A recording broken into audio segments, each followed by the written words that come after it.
Hey, the name's Cruel, that's King Rob Rule, and welcome to my no-nonsense weapon guide series for Monster Hunter Rise. These videos serve as tools to make first-time weapon use less daunting. This is in no way an in-depth guide or even a full toolkit of any given weapon. It is simply a starting point to give the fundamentals of the weapons and my own personal recommendations. If you're looking to find optimization, you won't find it here. And with that, let's get started. The Sword and Shield is an incredibly diverse weapon, often referred to as the Swiss Army knife of Monster Hunter. Most of the weapon mechanics of the game are packed into the Sword and Shield, so it's highly appealing to beginners and veterans alike. For new users of the Sword and Shield, don't think of the shield as something to block with, think of it as a blunt weapon. The 3-hit X combo combines weak cutting attacks and blunt attacks. The 3-hit A combo are strong sword attacks. Pressing X and A together after a 3-hit A combo will do a powerful finisher. Pressing X and A together after any other input will do a round slash. Inputting a direction while performing a round slash will have you face that direction. This combo can be used in a longer opening.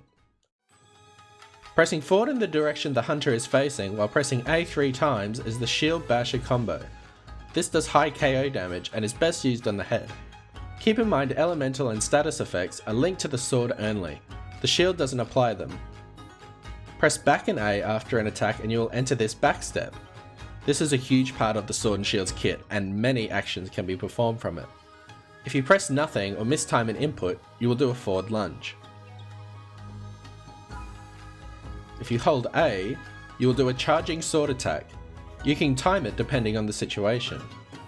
If you land on the monster from a charge attack, you will leap into the air and either press A to slam down with your shield, or press X to do a weak sword attack. I would recommend always just pressing A though. During the backstep, if you press X right before you hit the ground, you will enter the perfect rush combo, where you will need to time 3 consecutive hits with X. If you time it just right, you will do an extremely high damage combo. You can time the combo by either looking for the red flashes or feeling the vibration cues on the controller. Whatever works for you. If you mistime it, you will remain still in an animation for a while. You can guard with ZR, but the guarding abilities are extremely poor with this weapon, so try not to think of it as a blocking weapon. Now onto Y-bug attacks. Pressing ZL and X will do this launching maneuver. When landing on a monster from this move, you have 3 options. You can press X for a weak sword attack, A for a shield bash, or X and A together for a sword thrust that hits multiple times. I also recommend switching out the ZL plus A maneuver for the switch skill Mitsu Shurigeki, which looks like this. To unlock this switch skill, you'll need to complete the 4-star hub quest, Study the Sword and Shield. It is an extremely powerful shield uppercut, which can be used to guard at the start of the move. It uses 2 wire bugs, so don't spam it. Now let's put it all together in practice.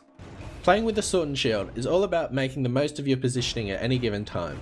Since you have the tools to do pretty much anything, you can make combat decisions based on where you are at the time. In this first instance, I decided I don't want to wait for Rathian to come down, so I use ZL plus X to meet her up there. From here, I can make the choice of going for a sword, shield, or thrusting attack.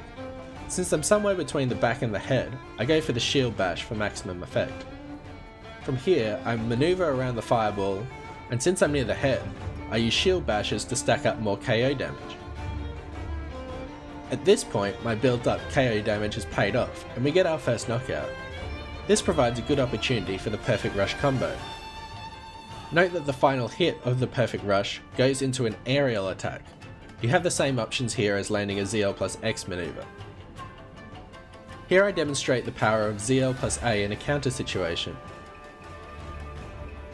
Since I've already dealt a KO previously, I decide to work on the tail. The sword thrust works well for this. Here, my work on the head pays off again with another KO, this time from a point blank ZL plus A Mitsu Shurigeki. And with that, I capitalise by comboing into a perfect rush on the tail, cutting it off. Mitsu Shurigeki is also a great wake up option. And that was Sword and Shield in 5 minutes. There's so much more you can learn from this weapon. It really has the best of everything. I hope this served as a good introduction to the weapon. Anyway, I've been King Rob Rule. Next up is Dual Blades. Gotta go fast.